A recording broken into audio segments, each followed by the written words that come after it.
তুমি না তওবা করেছিলে? তুমি না শুধুমাত্র আল্লাহর জন্য সবকিছু ছেড়ে দিয়েছিলে? বুঝতে পেরেছিলে কোথায় তোমার আসল ঠিকানা? ভুলে গেছ? আবার কোন পাপ তোমায় গ্রাস করে নিল?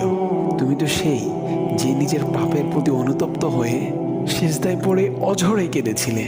তাহলে আবার কেন দুনিয়ার ধোঁকায় পড়ে গেলে? কেন ভুলে গেলে কোথায় তোমার আসল গন্তব্য? তুমি কি হার মেনে নিয়েছো নফসের কাছে? তুমি এত দুর্বল? ভুলে গেছো তুমি কার বান্দা? কে তোমার রব? তোমার রব তো সর্বশক্তিমান। সর্বশক্তিমানের বান্দা আবার কখনো দুর্বল হয় নাকি? মৃত্যু পর্যন্ত লড়ে যাও তুমি। শয়তানকে দেখিয়ে দাও তোমার ইমানের পাওয়ার। শয়তানের ধোঁকায় পড়ে অনেক পাপ করে ফেলেছো, তাই নিরাশ হয়ে গেছো তুমি, তাই না? তুমি কি জানো না তোমার রব কতটা মহান? তিনি তো তোমাকে ক্ষমা করার জন্য অপেক্ষা করছেন। তাই ফিরে আসো সেই রবের দুয়ারে, যার দুয়ার কখনো বন্ধ হয় না। ভিডিওটি ভালো লাগলে একটি শেয়ার করে দিবেন। হয়তোবা আপনার একটি শেয়ারও কারো হেদায়েতের উসিলা বনে যাবে।